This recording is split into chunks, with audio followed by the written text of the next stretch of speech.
This is what divine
is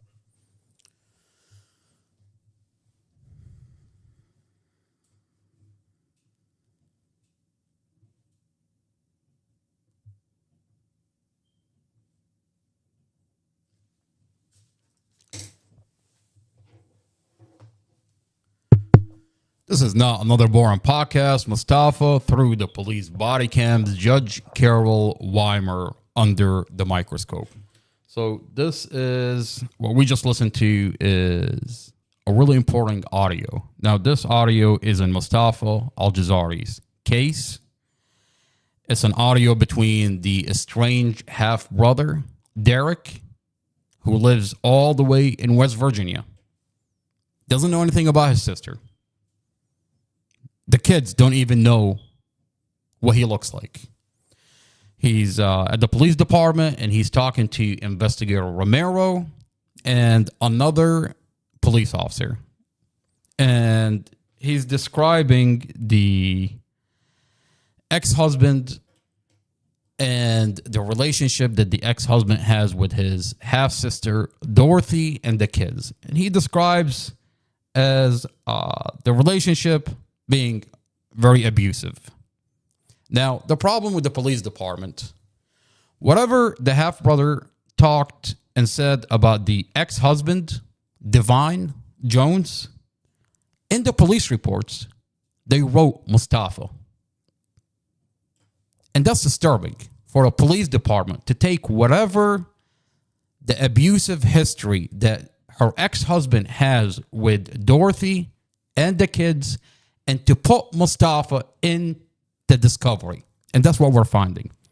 Anytime there is mention of an ex-husband being abusive, they put Mustafa. Anytime they're talking about the ex-boyfriend being abusive, they put Mustafa. And that's what we see the theme throughout the whole entire discovery.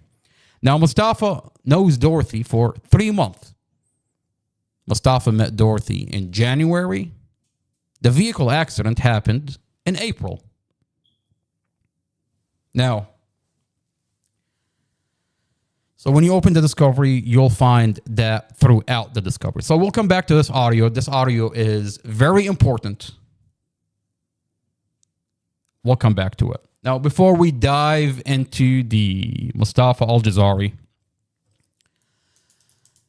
now, before we go into what I want to go into, what you take away from this audio is the half-brother tells Investigator Romero. Investigator Romero is the special unit that handles children.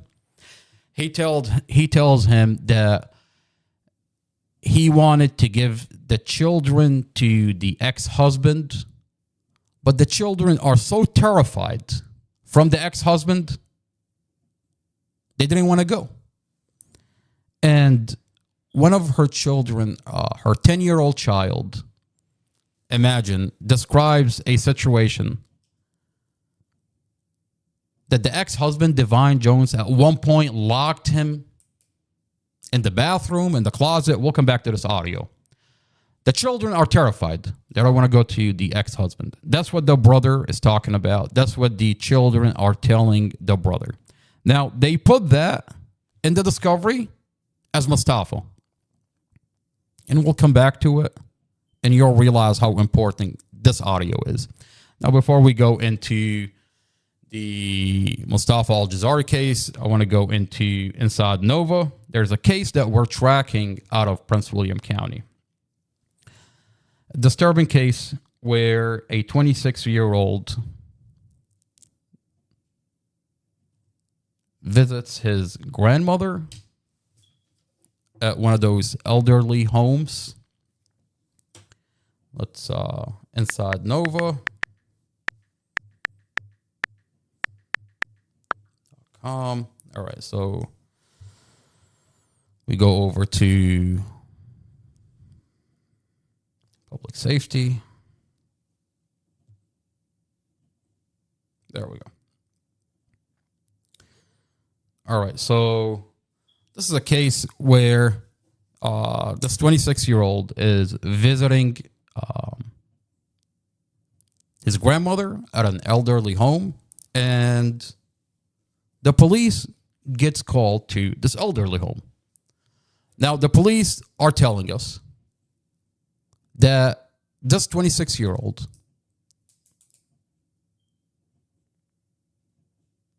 had the knife, was having a mental health breakdown, and they shot him. Now,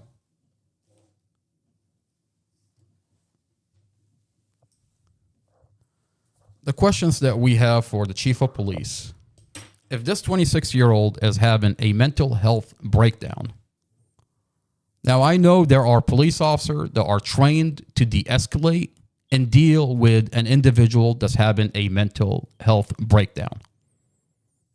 Why wasn't that individual called to that situation?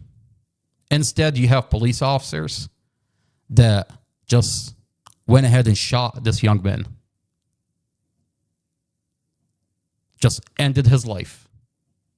Now, a bigger problem is, why are we only hearing the narrative from the police department? Nowhere in this article you'll hear from the grandmother.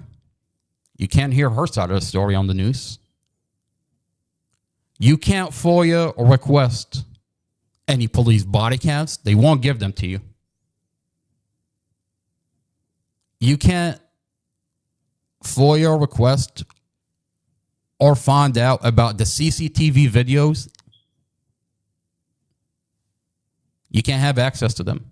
So you're left with the narrative from the police department. And that's a problem. That's a problem when you're only left with one side of the story. Everything coming out of Prince William County shows us that the police lie. We have cases. The Mustafa Al-Jazari case is falsified. Every police report is falsified. We have the Tatiana David case. They murdered Tatiana David, and we're watching on a police body cam that they murdered her and they engaged in a cover-up. Now, how could I take the narrative from the police department when the police department has a history of lying to the community? Now, a bigger problem is, when I'm reading this article, it goes on and says that they investigated themselves and found out they did nothing wrong. That's interesting. So we can't verify anything. We're left with just taking the narrative out of the police department. Let's read the article. So, no charges for officers in fatal shooting at Westminster of Lakeridge. Let's click on the article. All right.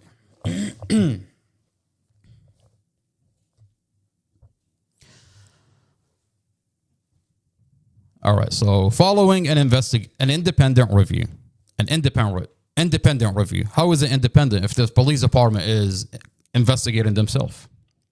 No charges will be filed against the officers involved in the fatal April 26 shooting of a 26-year-old man at the Westminster of Lakeridge retirement community. The criminal investigation surrounded the incident that left the suspect dead and his 91-year-old grandmother injured was conducted by the Regional Critical Incident Response Team, which is comprised of investigators from multiple law enforcement agencies in Northern Virginia. The completed investigation was presented to Prince William County Commonwealth Attorney Amy Ashworth. We're talking about the same Commonwealth attorney that went to a judge and sealed off the body cam of Tatiana David, who police murdered this girl and engaged in covering up her murder. The same Commonwealth attorney that went to a judge, sealed off those body cams. The same Commonwealth attorney that went to Judge Carol Weimer and sealed off the body cam in the file of Mustafa Al-Jazari, who the police falsified every document in his case. The same Commonwealth attorney. Commonwealth attorney Amy Ashworth, who determined no charges will be sought, Prince William County Police said in a news release. Commonwealth Amy Ashworth, every time there's police misconduct, she engaged in a cover-up. She covers up for the police officer, and instead of holding them accountable. All right, so let's see what the police are saying. Police were called to the community at 12191 Caliper Drive near Taquit's Mill just before 10 a.m.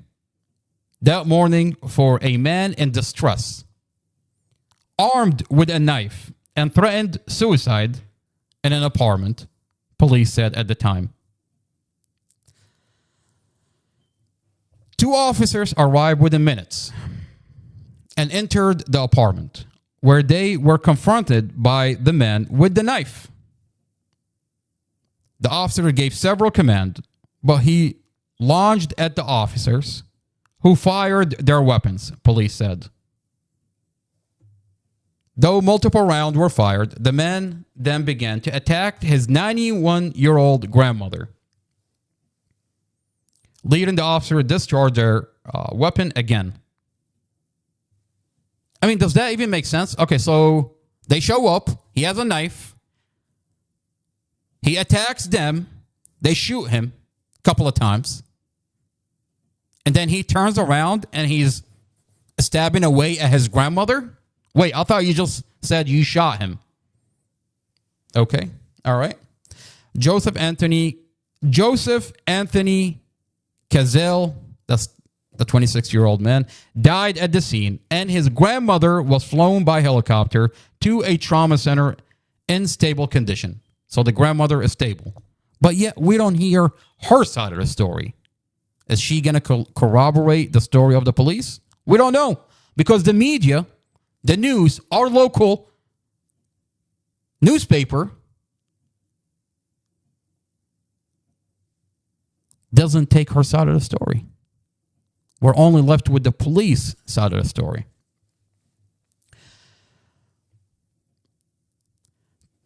The 2 police officers, a veteran of the force and an officer of 18 months, were both placed on a routine administrative leave pending the outcome of the regional response team investigation and an internal review. You know, I find this really interesting. They called this the entity that's doing the investigation, they give them a title, Regional Response Team. It's Prince William County Police Department. They're investigating themselves. Just because they give themselves a fancy name, they think the community is stupid. It's the police, investigate the police. Well, obviously, they're going to cover up for themselves. Police will now conduct the separate internal administrative review of the incident. The Prince William County Police Department use of deadly force review board will then conduct a final review to determine if the shooting was justified.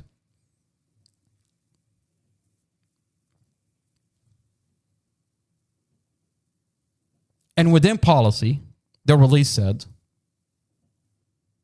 oh, that's it.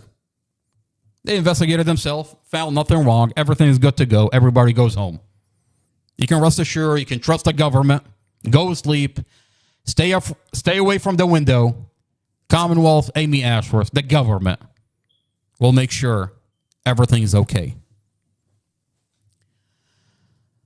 What's coming out of Prince William County is horrific, and I don't think it's too much to ask to FOIA request the body cam of the police officers. Now, I wasn't there. You weren't there. But I think it's disturbing to ask this community to only take the narrative out of the police department. I mean, a 26-year-old is dead. We can hear from the 91-year-old grandmother because the media just tucks her under the carpet, pretending that she's not there. And we're only left with the narrative out of the police department. And you want me to think that's okay? That's not okay. I think as a community, we demand a little bit better out of our police department, a little bit better out of our elected Commonwealth Attorney, Amy Ashworth. What happened to transparency? I mean, is what they're telling us actually happened? Or is there more to the story? What are they hiding when they don't release the body cams? I mean, if this was your 26-year-old, I'm sure you would ask for the body cams. I'm sure you wouldn't just go home and say everything is good to go if they're not giving you the body cams or the CCTV video in this elderly home.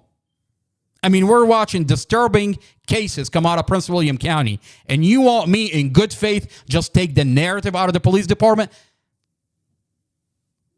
We ask for better out of our police department and out of our elected official, Commonwealth Amy Ashworth. All right, so now that we covered and talked about this case, let's take a deep dive into the Mustafa Al-Jazari case.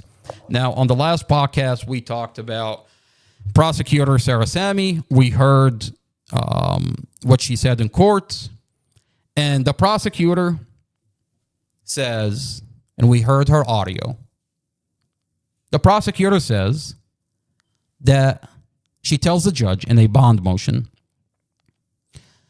she says, Your Honor, I have a witness that will say that Mustafa premeditated a murder. He did this intentionally. Now, on the last podcast, we heard the prosecutor's audio in court where she says, I have a witness. And of course, she doesn't bring out this witness. She does, she proffers. Proffer is when you just tell the judge that you have evidence. You don't bring out the evidence. You just tell him I have evidence. That she has a witness. That's what she tells the judge. Now, it's disturbing because when we open the Mustafa Al-Jazari case, now I remind you, this is a sealed case. Commonwealth Amy Ashworth went to Judge Carol Weimer and she sealed off the case. No one is allowed to look at the documents. No one is allowed to look at the body cams. No one can actually find out what is going on in the Mustafa Al-Jazari case. But unfortunately for Commonwealth's Amy Ashworth, I stole the file from her and I'm leaking the file all over the internet. And there's nothing that Commonwealth attorney can do about it. Now, she can try, and she's trying very hard. She's got a lawyer out of Warren County. She's taking me to court, trying to shut down my YouTube channel, trying to shut down my podcast, and I'm destroying her lawyer in court. Last proceeding, I put her lawyer on the stand. I cross-examined her for 5 hours, and she miserably failed in court. So we're definitely winning. So Commonwealth Amy Ashworth, I need you to try a little bit harder because you're miserably failing in court. Now, I have your file, and it shows that you used police officer that falsified the whole entire case. And you took it further by going to a judge, Judge Carol Weimer, and you sealed off this case. Now, we have it, and the community is watching what you're doing behind closed doors. Now, last podcast, we heard the prosecutor. She says she has a witness. But when we're opening this case, we listened on the last podcast to a body cam that the witness that the Commonwealth attorney is talking about says, I wasn't there. I don't know Mustafa. I don't know his girlfriend. And then she shifts the conversation. She says, I didn't see anything. She said, you should talk to Kylie Clapp. Now, Kylie Clapp is Dorothy's, at the time, 16-year-old. At the time, 16-year-old. It's been 2.5 years. So I assume now she's 18, if I'm doing the math right. Well, who gives a fuck? this little girl is being used by the police department to manufacture a probable cause. Now, Amy Hodson, a.k.a. Evelyn Horton, all of a sudden she says, I'm not the witness. You should talk to Kylie. Well, the problem here, when we open the file, there's a video of Kylie. And Kylie also says, I wasn't there. Wait a minute. So she says every negative thing in the book about Mustafa. And we're going to take a deep dive into this video. It's about an hour and 30-minute long video. We're going to go through everything that Kylie says, everything that the police department is using, and it's all hearsay. Everything that Kylie says is hearsay. She says, I wasn't there, I didn't hear it. And then she finally ends the video with saying, I wasn't there. I didn't see anything. I mean, watching this video and watching these individuals being brought into this case is disturbing. But what's more disturbing is for the police department to hear these individuals manufacture a probable cause. And essentially, it's all hearsay, but the police department is taking this in as and pretending these individuals were actually there. That's the problem. I mean, when you read the police reports, that's what you see in the file. They're taking this hearsay and translating it on paper as if these individuals were actually there.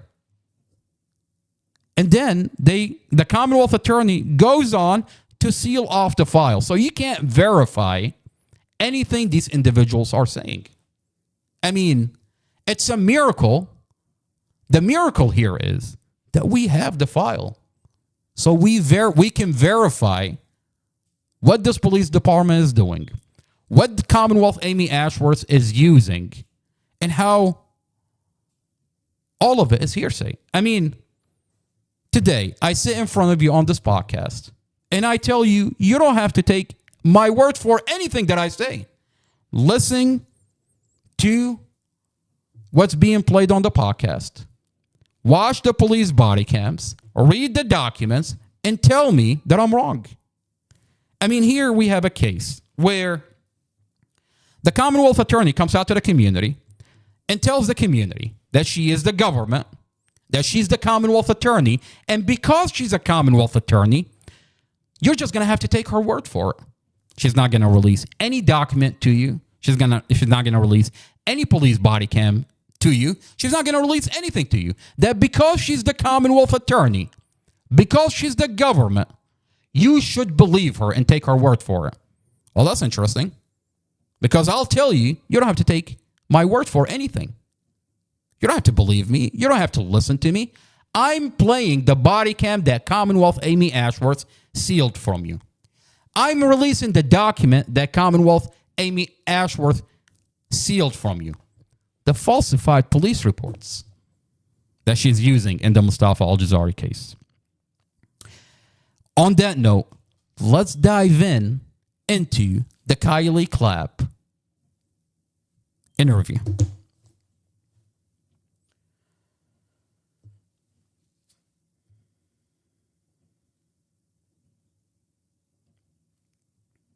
There we go. Areas though. I don't see it with any. No, okay, cool.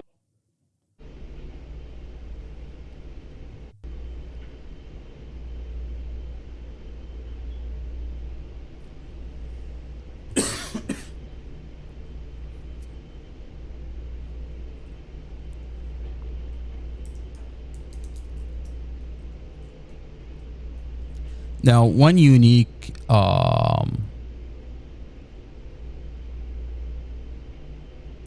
observation out of this forensic interview is that I noticed that this interview was done September 8, 2023.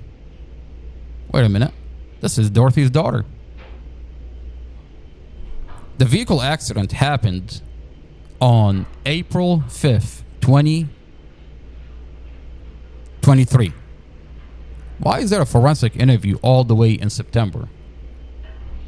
Now, we have evidence that the police department did an interview with Kylie, because the children did an interview on the 7th. The only person that we see is not interviewed is Kylie Clapp. All the other children were interviewed. Why is Kylie's interview nowhere to be found in the discovery? Why do we have a interview all the way in September?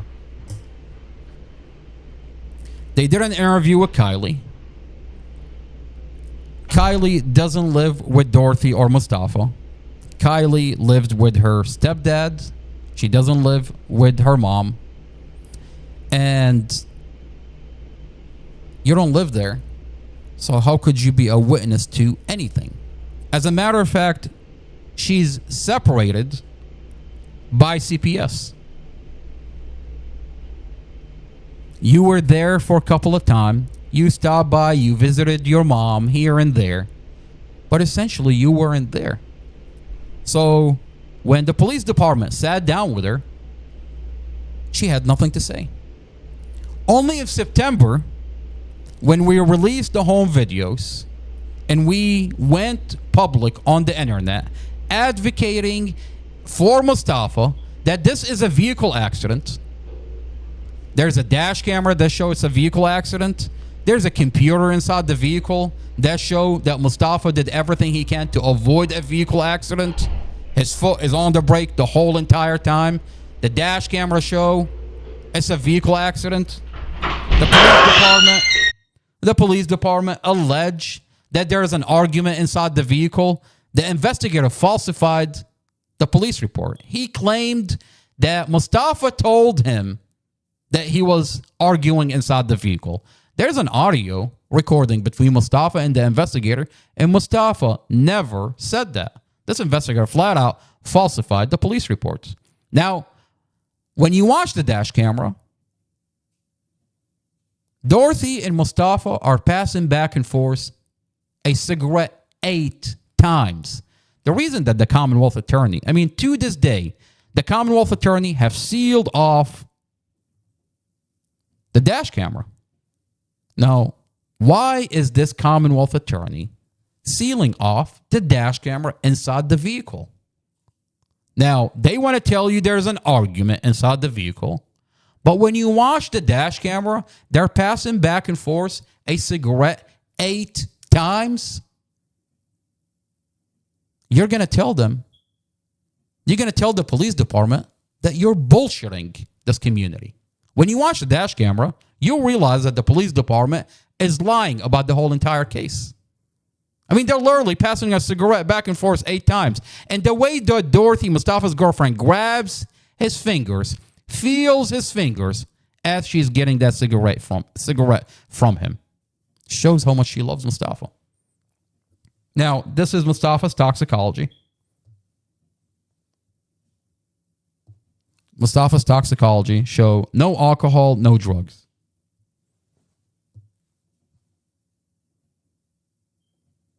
So, no alcohol, THC 0.0003. No drugs, no alcohol. Okay, so you're now speeding. Mustafa's now speeding. No alcohol, no drugs. The dash cameras show that the police department lied about the argument. There is no argument. The investigator falsified the police report, claiming that Mustafa told him I was arguing. That's all bullshit. There's an audio. Mustafa never said that. So what did they do? They bring in Dorothy's 16-year-old daughter. They don't bring her in April because essentially this girl doesn't live there. What is she going to say? They bring her in September. They do an interview with her, but they delete the interview. They bring her in September. They coach her. She goes gather information. We're online. We're active. We're talking about the case, and then they bring her in. Now we're going to take a deep dive into what she says. And for everything that she says, it's all hearsay. She says this about Mustafa, and she paints Mustafa as a horrible monster. That's what she wants to tell you. And then the lady that's conducting the interview would ask her, were you there? Kylie says no. Did you see it? Kylie says no. So that's hearsay. But the disturbing part is the police department is taking that in as facts. They're putting on paper that Kylie was actually there. And that's the the disturbing part. Let's listen to Kylie. That door is so loud. You can sit wherever you want, it doesn't matter. Whatever is comfortable for you. So I want to introduce myself and then kind of get to know you a little bit better because we just met, so you don't know me. But I also want to point a few things out because I'm sure you can look around, you can see like there's cameras and stuff like that. So I have a camera over there and there's one over there. And then the microphones are actually the ones that they're like the little gray silver things above you. So we are recording what we talk about, okay? And the reason why we do that is so you don't have to talk to a whole bunch of people, okay? Because that's not something we really want you to have to do, okay? But before we get started, let me tell you my name. So my name is Danae. And you'll see me like taking notes and stuff on this piece of paper, and it's just because I don't want to forget anything, all right? But I'm not hiding anything from you. You can literally like look and see what I'm writing. You can ask to see it, and I'll show it to you. I'm just gonna shred it after we're done, okay? So, what is your name? Kylie. Kylie. How are you spelling Kylie? How do you spell it? Kiley. Kylie. Okay. What's your last name? Clapp. And is it Clapp? Yeah. Okay. Cool. Kylie, how old are you? 15. 15. And your birthday? November 12th. November 12th. Okay. And what year would that be? 2007. 2007. Cool. So you're a Scorpio, huh? Yeah. Me too. Okay. So November 12th, you got a birthday coming up. That's exciting. What grade are you in? In 10th. 10th grade. You're almost there. Almost there. And what school do you go to? Osborne. Osborne? Okay. Osborne. Does Osborne have an E at the end of it, or is it like, because it's spelled differently in different areas, though? I don't spell it with an E. No E. Okay, cool. So we've got comments. Casey, hello. Let's see. Let me read the comments real quick. So I've got John Tismol. He can't see the toxicology report. John, he wants us to zoom in on. We can zoom in for you. I don't know how long you've been tracking this case, brother. But that toxicology is posted on the internet. So you can zoom in all you want. But we'll zoom in for you.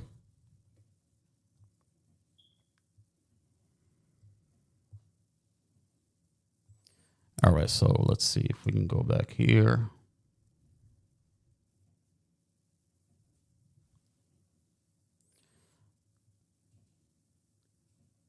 All right, so that's Mustafa's toxicology report.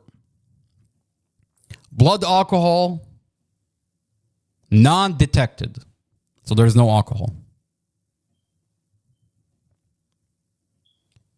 THC, 0.003. No THC. No alcohol and no drugs.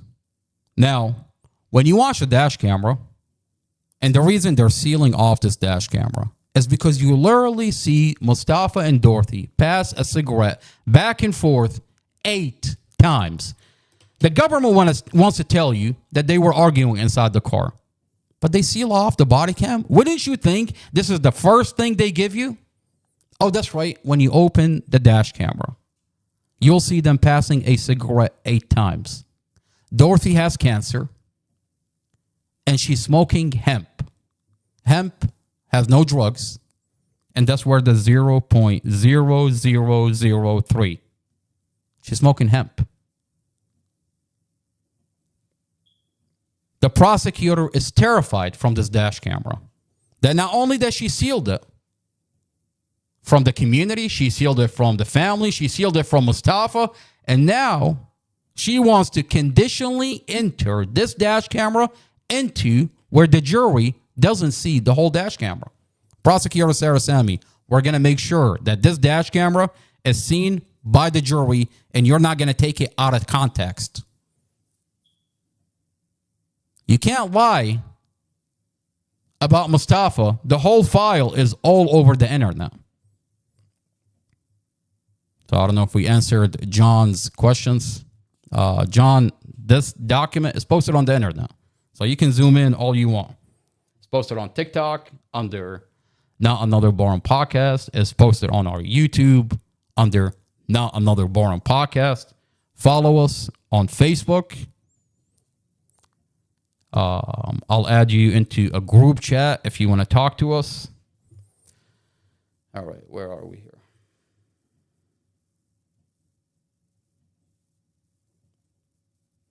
All right, so let's go back to Kylie.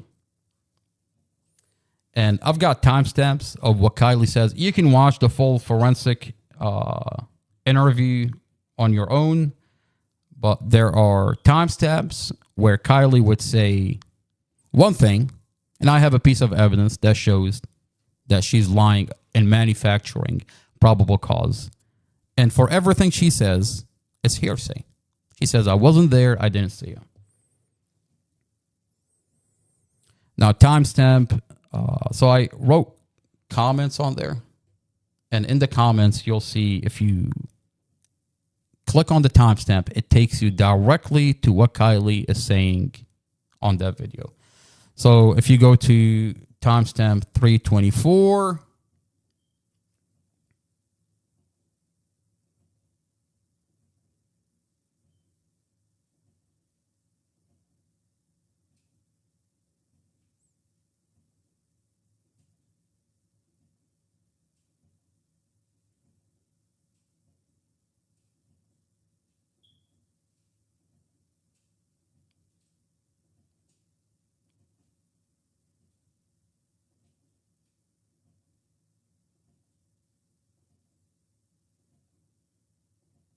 all right, there we go.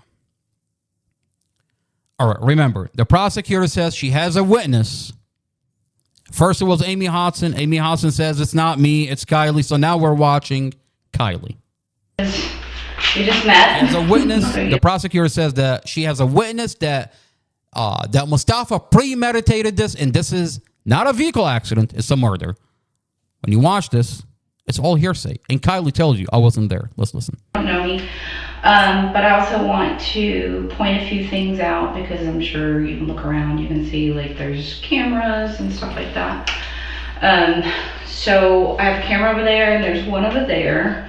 And then the microphones are actually the ones that they're like the little gray silver things above you. So we are recording what we talk about, okay? And the reason why we do that is so you don't have to talk to a whole bunch of people, okay?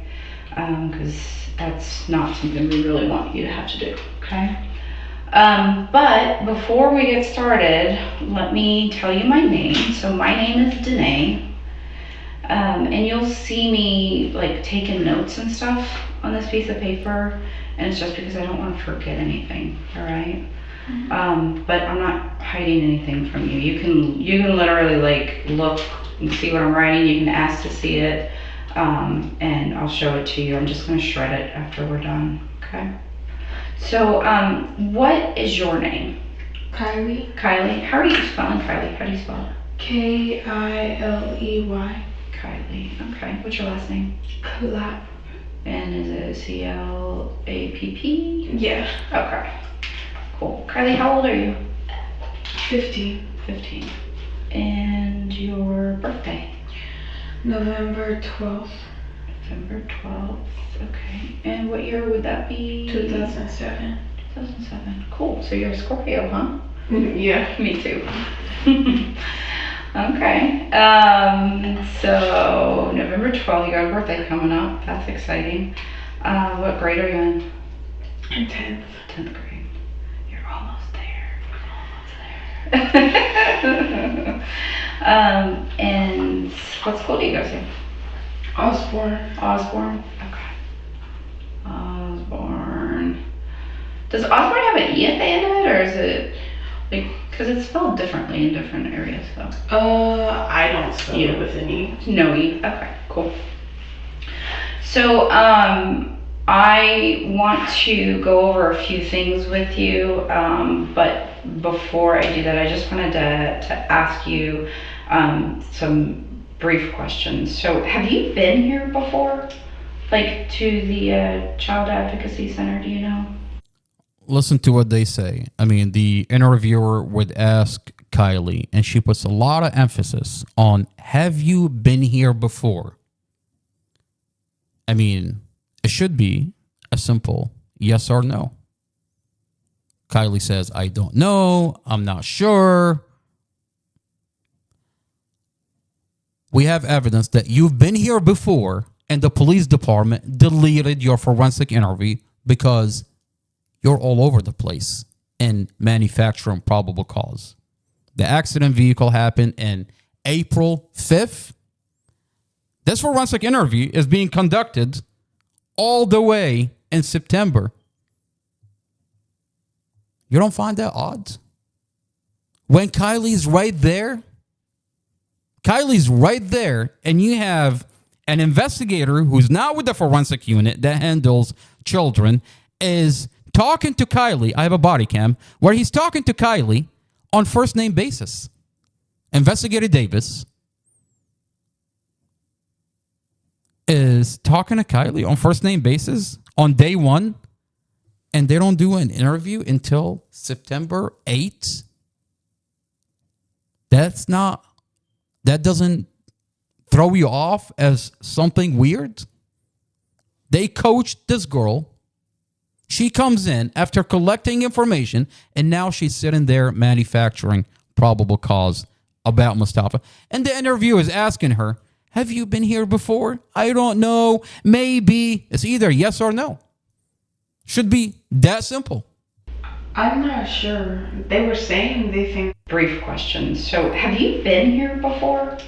Like, to the Child Advocacy Center, do you know? I'm not sure. They were saying they think I have been. Okay. Do you remember it? Not really, but I could have been. Okay. I end up in a lot of like places like this. Okay. So, I want to tell you a little. Do you know about what a Child Advocacy Center is, or what we do?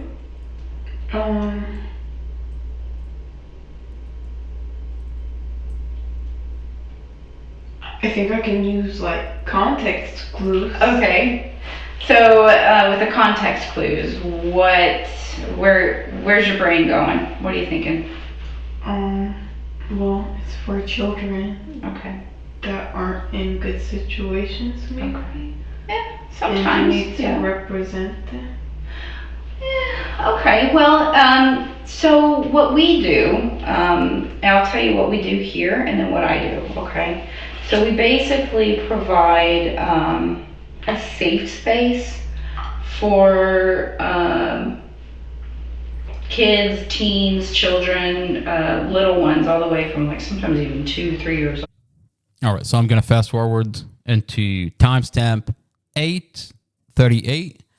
Now, this is unique because the interviewer would tell Kylie, and I find it interesting because what are your credentials in conducting this interview? She tells her, I'm not a therapist. I'm not a doctor. I don't work for the police department. I'm just a person that talks to kids all day. That's interesting. What are your credentials in conducting this interview? That's a problem. All the way to 16, 17 years old. Well, just so you know, I am not a therapist, okay? Because I know sometimes people come here thinking that they're going to talk to a therapist. I'm not a therapist. I'm not a medical doctor. I don't work for the police department, and I'm not Child Protective Services, okay? So, What the hell are I you? just get to talk to kids all the time. All right, that's basically what I get to do. So tell me, Kylie, you said that you've talked to a lot of people and you've had this conversation. Let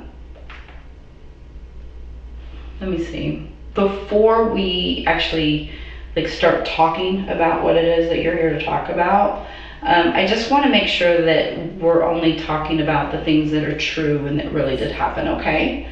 So when you're in here, will you only tell me those things? Now, in this timestamp, I want everybody to go to 9:37. Now, 9:37 is unique. We did a lot of digging into the background of Kylie and the environment and what's surrounding Kylie. 9:37, Kylie says the reason that she's there is because her dad is making her come here.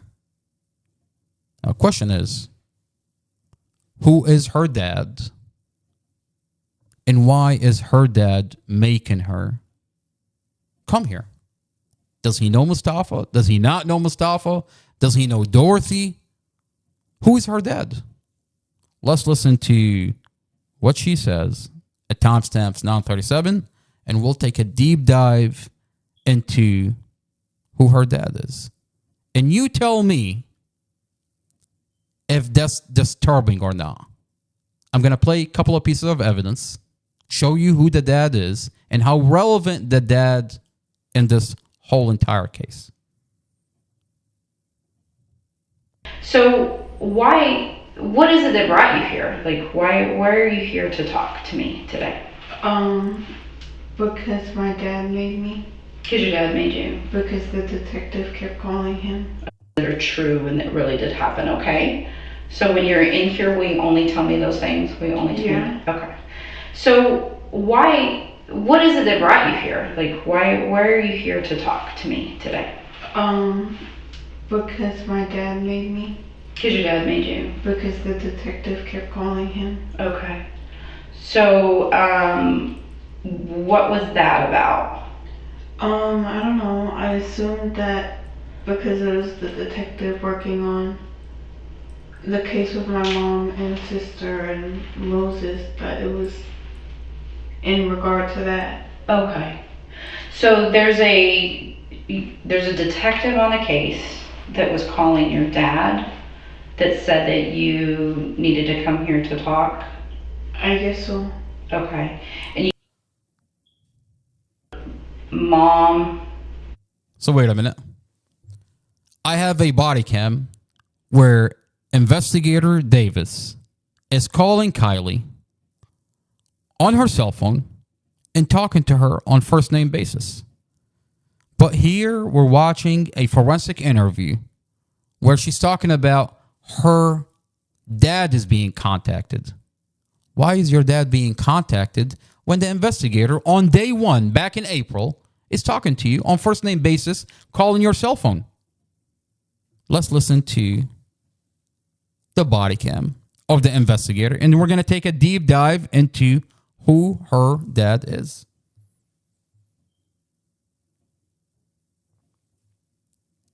So body cam, so I've released the body cams in the Mustafa Al-Jazari case, and I've numbered them and named them exhibits. So if you go into, there is a folder on YouTube.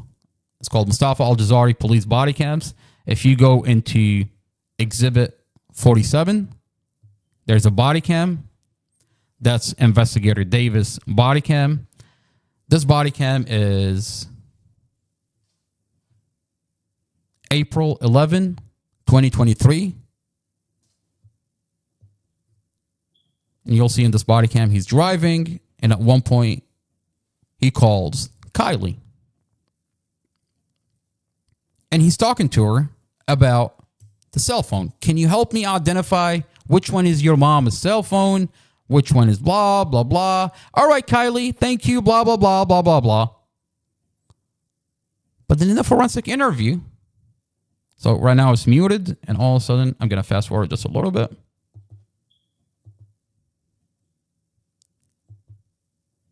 All right, right here.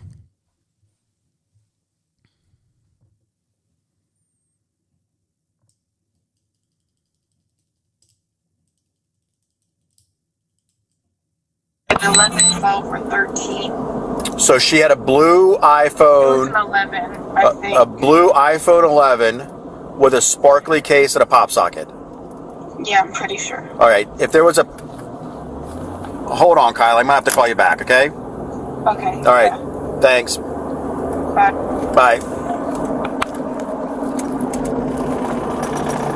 So here's a question. Kylie is a minor. Investigator Davis is not with the child forensic unit that handles and talk to children.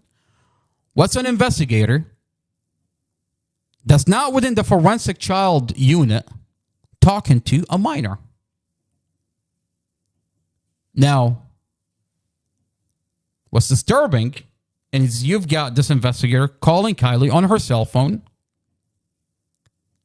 talking to her on first name basis, but yet in the forensic interview, she's talking about the detective is calling her dad. So they're not calling her, they're calling her dad, and her dad is making her come here. Well, who the hell is your dad, ma'am? I think when this community find out who your dad is going to give us insight to why you're manufacturing probable cause in this interview.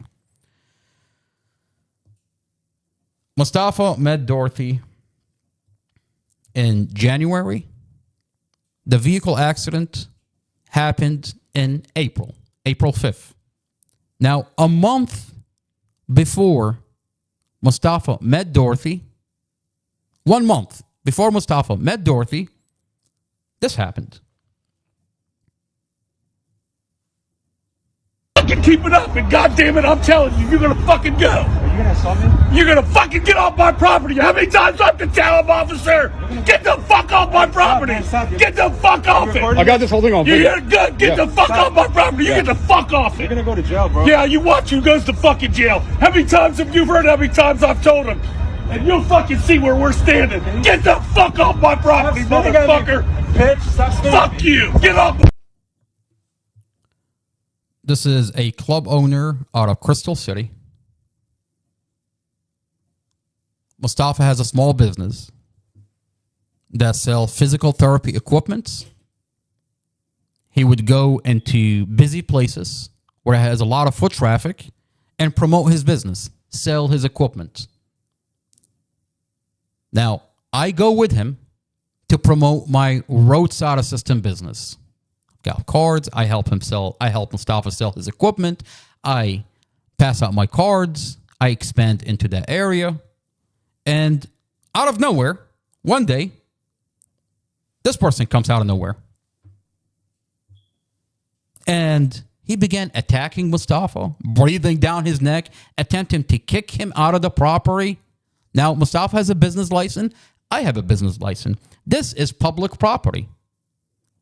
And if you notice, Mustafa's van is not even in front of his property. It's in front of the Chinese restaurant. There's a Chinese restaurant. There's a 7-Eleven here. Now, this is public property. It's a public easement. He has no right to remove Mustafa. When this individual started attacking my brother, I took out my cell phone and attempted to de-escalate the situation by telling this guy, you're on video, the police are going to be here. Hoping that this guy is going to calm down. Now, this video went viral. About 9 million people saw this video on TikTok at the time. The community began to boycott his establishment. The community doesn't stand for racism. A fat white guy breathing down a Middle Eastern man when he's making a living. The community doesn't stand for that. The community began boycotting his club. This is a club out of Crystal City. Now, this situation happened 1 month before Mustafa met Dorothy. Now, when you find out that Kylie, the one we're watching the interview, her dad pierces all the strippers for Billy, this guy. Now, at the time,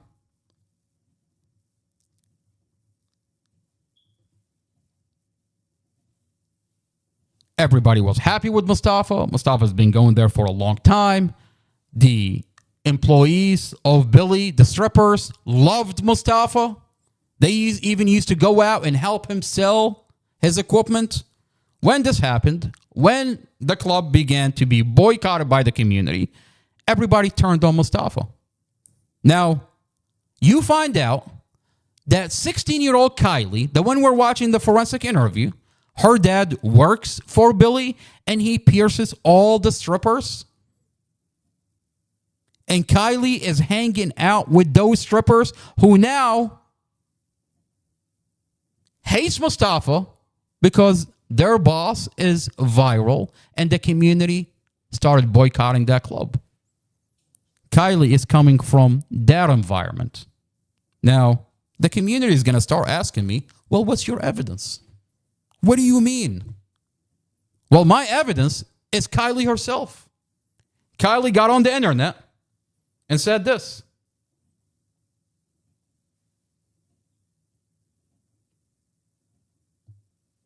Listen to what Kylie tells us. My dad, he's a piercer. He pierces like a lot of strippers, and he had brought up to them what happened, and they were and who they were, and they were like, yeah, we know this guy. Like, he used to record our license plates and put it on the internet and like follow us home and stuff. So I also was thinking, I don't want them to follow me home, and I don't want to put myself in a position where, you know, I'm unsafe. We go to that area to promote our business. Mustafa sells his equipment. I promote my business. I help Mustafa sell his equipment. This guy goes viral, and now they turned against Mustafa. And Kylie's hanging out with those people. Let me get this timeline. This is the timeline. This happens. 1 month later, Mustafa meets Dorothy. Her daughter, her dad pierces all the strippers for this guy. She's hanging out with the strippers that hates Mustafa. And now Mustafa meets her mom.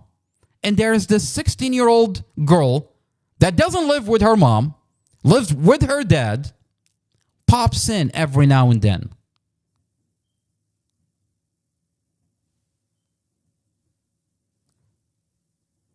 We have to know the background to what is happening in the Mustafa Al-Jazari case. Who are these people?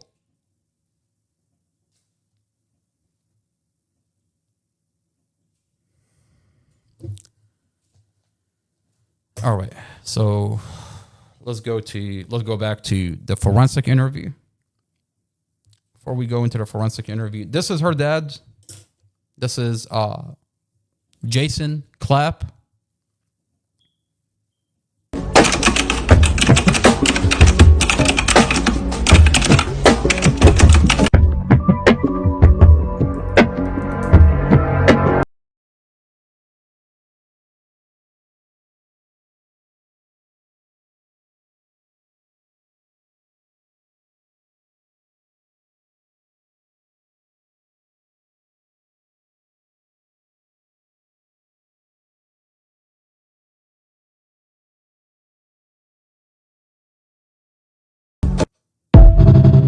Who am I? Who are you, sir? Who are you? Well, you're forcing your daughter to come into a forensic interview and talk a whole lot of shit about Mustafa. And then she turns around and says, I wasn't there. I mean, correct me if I'm wrong. If you're not there, that's hearsay. If you didn't see it, that's hearsay. Why is the police department pretending like she's there? Why are they taking this in like it's a fact? That's the problem. That's the bigger problem in this whole entire case. I mean, you have someone that's sitting there manufacturing probable cause. But it's disturbing when you see the police department pretending and writing in the police report that she's actually there. Witnessed what she says, giving her credibility when it's all hearsay.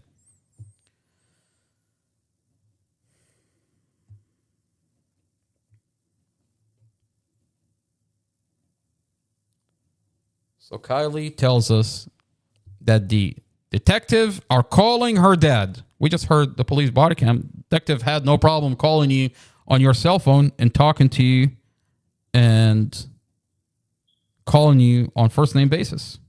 So why are they calling your dad? So what is it that brought you here? Like, why are you here to talk to me today? Because my dad made me. Because your dad made you. Because the detective kept calling him. Okay. So, what was that about? I don't know. I assumed that because it was the detective working on the case with my mom and sister and Moses, that it was in regard to that. Okay. So there's a detective on the case that was calling your dad that said that you needed to come here to talk? I guess so. Okay. And you said that it was about your mom and your sister and Moses? Is that right? That's what I assumed. Okay. All right. So this podcast, we're a little bit over an hour. So this is a long forensic interview. It's an hour and 30-minute long interview. I mean, if we were to sit here and talk about this interview, we'll be here for a good 4, 5, 6 hours. There's a lot of pieces of evidence that we're going to play that will show that Kylie is in this interview manufacturing probable cause. We stopped at 9:37. When we come back, we're going to continue the rest of the forensic interview. Now, for those that haven't watched the last podcast, please go back and watch the podcast so that way you're tracking what we're talking about. In the last podcast, we talked and played the prosecutor and what the prosecutor is telling us. The prosecutor is literally telling us. Which he had a traumatic with the crash. This is what the prosecutor is telling us. To indicate that he had previously been in this matter after all to say that this defendant had told Dorothy that he would kill her in the past. Listen. Your Honor, also. Listen to what the prosecutor says in courts. I mean, there is a theme to this whole podcast. This is a vehicle accident. Every piece of evidence showed this is a vehicle accident. The dash camera, the computer inside the vehicle, every piece of evidence showed that this is a vehicle accident. But the prosecutor is taking police reports that are falsified, is taking individuals that are manufacturing probable cause. They seal off the whole file so no one can verify what is being said here.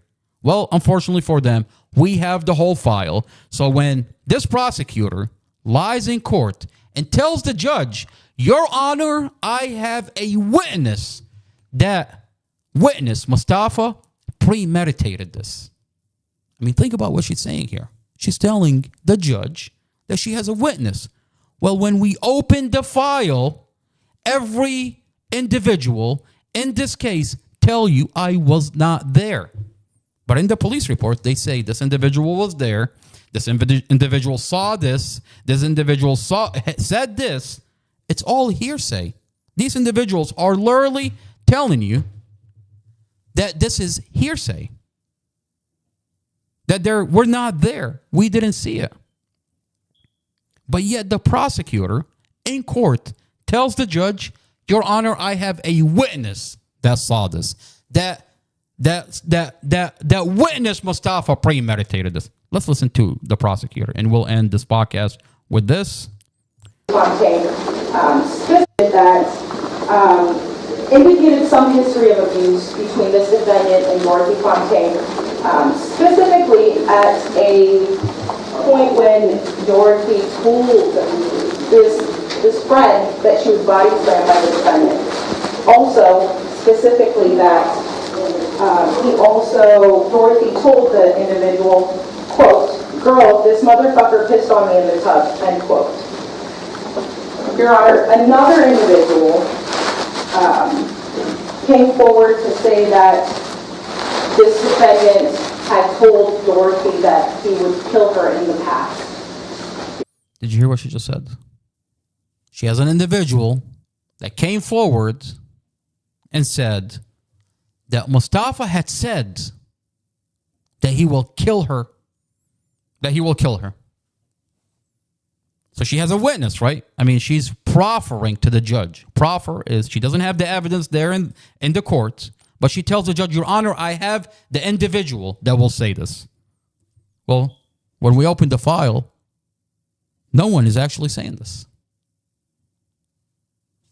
On the last podcast, if you haven't watched the last podcast, please go back and listen to the last podcast because you're going to be tracking what we're talking about. We listened to what the prosecutor says, that she has a witness. We opened the first body cam. We read the email. In the email, there's an individual called Evelyn Horton. This is Evelyn Horton. Evelyn Horton sends an email claiming that she's the individual.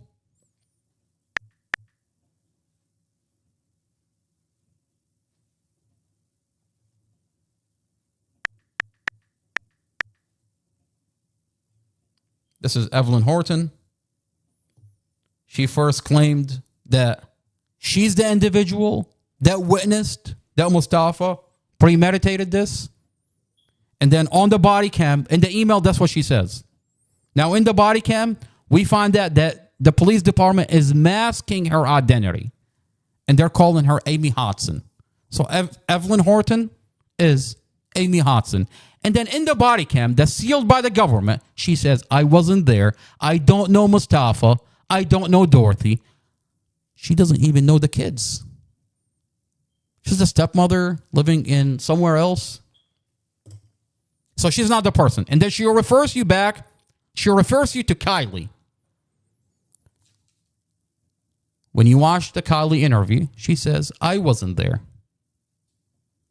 And then she refers you to another individual. You open that body cam, and she says she wasn't there. She tells you the kids are saying it. You talk to the kids will tell you, we were told by that individual. And then you go back to this individual. I mean, it's just they're playing this game of ping pong. They're manufacturing probable cause.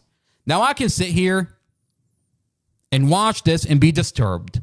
The disturbing part is that Prince William County Police Department is allowing these individuals to manufacture this probable cause.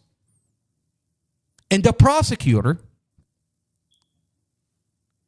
built a case on manufactured probable cause.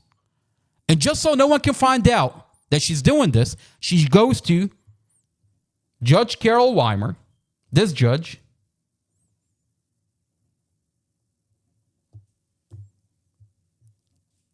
and she seals off the file from you, the community, from Mustafa, from his family. No one is allowed to look into this file. Well, Commonwealth Amy Ashworth, unfortunately for you, I have the file. I stole the file, and there is nothing you can do. Judge Carol Weimer, how are we feeling, Judge? You allowed a Commonwealth attorney to seal off the file. You're protecting a Commonwealth attorney, a police department that falsified a case. You're under the microscope, sir.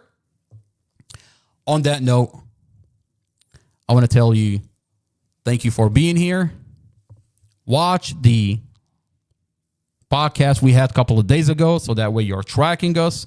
We're at timestamp 937 in exhibit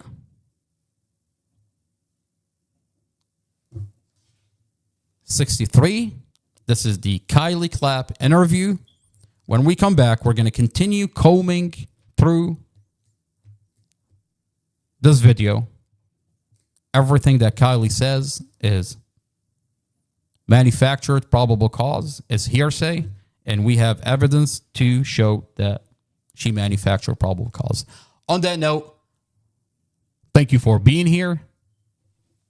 This is not another boring podcast. Mustafa through the police body cams. Judge Carol Weimer, you're under the microscope.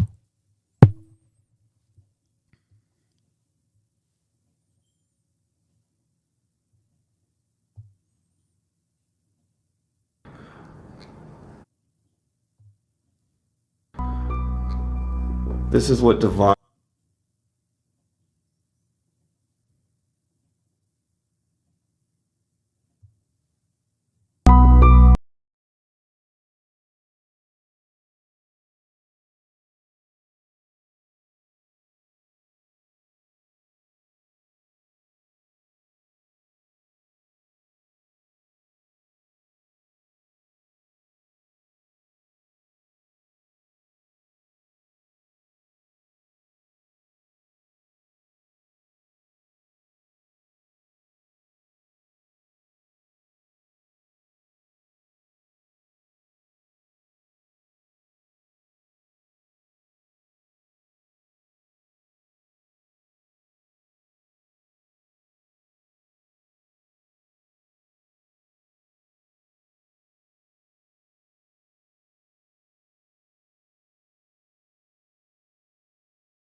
think you'll want the calipers removed, or if you can see, brakes appear to be brand new. These do.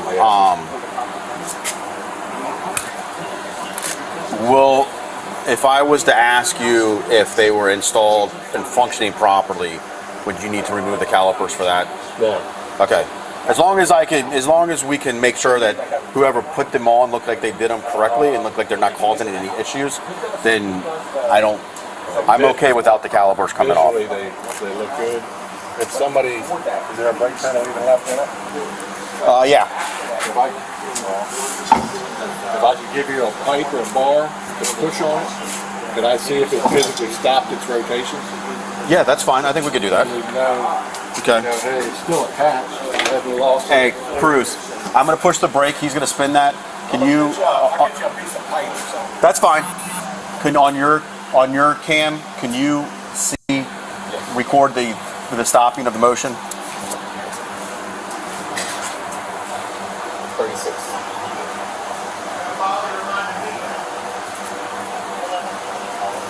Well, we can do it the other way. I can push and you. No, that's fine.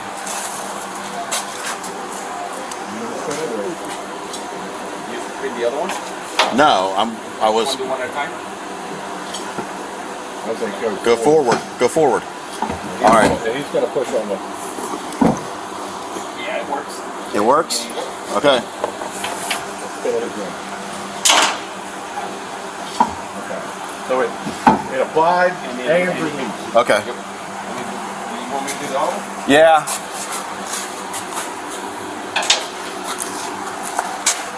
Just tell me when you're ready.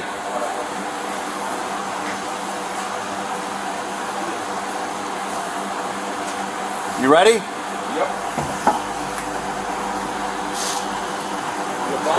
I'm applying it. Alright, this one's still going. That one's still going? Yeah, this one's still going. Okay. I'll put a visual on that, see if I can see anything. That's fine. Yeah, this is the one with the damage. Okay, well, we'll take a look at that one because That one stopped too. that one, yeah, I saw that one stop. You want me to spin that one or this one? Yeah. Hey, Cruz, watch the front one. Okay.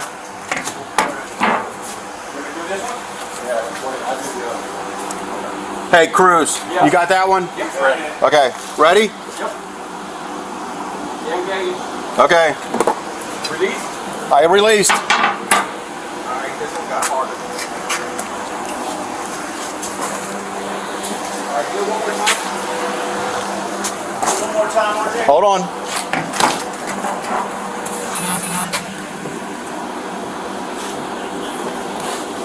Okay, Alright, good. good. It's released.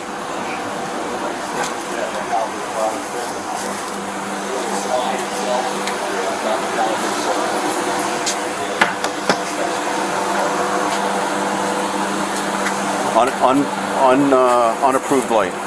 Yeah. Yeah, we saw it. Hey, where's my clipboard at? I don't know. Rob had it. Clipboard. Okay.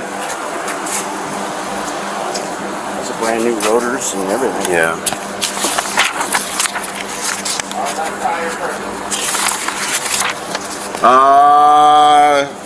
For the left front? Okay, go ahead. 38? Okay. So the right rear tire brake didn't engage. I need to check that when I get it up. It's not the rubber line, so it's going to be anywhere. And the rubber line goes to here, Yeah. and from here it turns to steel and it's heading that way. So when we get it back up in the air, we'll look at the condition of the metal line on its That's way. going back over there. Okay. Yeah, so they were like Okay. open over here. Okay. Well, we'll do that. Okay. The rubber line itself is intact. I can visually look at that and see Okay. it's not leaking. Okay. All right. Well, let's. But does each brake have its own metal line feeding it? Yes. Okay. So It has two metal lines, and then they both branch out to rubber lines going to each individual tire. Correct. Okay. Yeah, we're taking the front brakes out. They look pretty low. Damn. Yeah, let's go ahead and measure. These look brand new. I don't think we have any issue with these.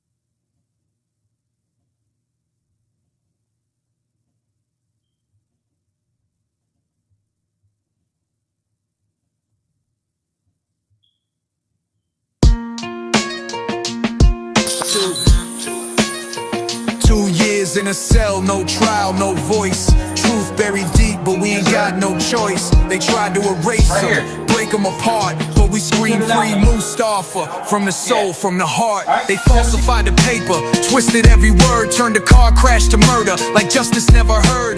Dorothy and Empress, angels in the sky. Now they blame a broken man while the real ones lie.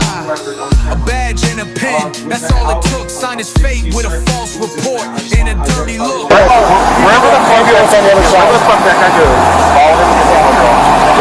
We scream Mustafa, loud through the chains. Justice corrupted, drowning in pain. From the cell block to the street, we'll never stop till the walls fall down and the charges drop. Free Mustafa, it's more than a name, it's a movement, a mission, exposing the game to Trump and Cash. Hear our cry, bring the truth to light, let the innocent fly. Amy Ashworth, playing judge and the jury in a county so dirty, soaked in fury. Police and the courts all in on the plot. They framed an innocent man and left his soul to rot, but his family's out marching, banners held high, while supporters flood timelines, refusing to lie. They want silence, we give them the storm. Truth blazing through like justice reborn. Every post, every chant, every sleepless night is a spark in the dark that's ready to ignite. This ain't just a song, it's a battle cry for every soul locked up while the guilty lie. We free Mustafa, loud through the chains. Justice corrupted, drowning in pain. From the cell block to the street, we'll never stop till the walls fall down and the charges drop. Free Mustafa, it's more than a name, it's a movement, a mission, exposing the game to Trump and Cash. Hear our cry, bring the truth to light, let the innocent fly. 2 years too long, time to rise above. Truth is power when fueled by love.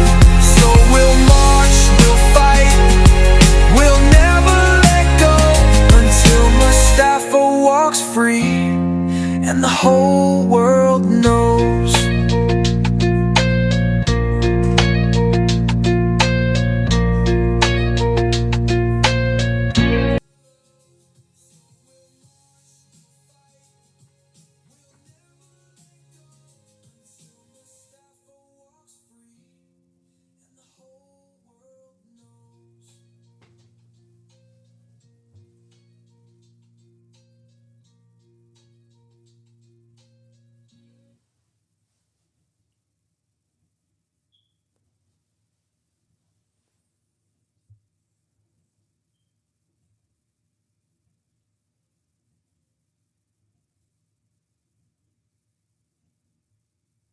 My dad, he's a piercer. He pierces like a lot of strippers, and he had brought up to them what happened, and they were and who they were, and they were like, yeah, we know this guy. Like, he used to record our license plates and put it on the internet and like follow us home and stuff. So I also was thinking, I don't want them to follow me home, and I don't want to put myself in a position where, you know, I'm unsafe.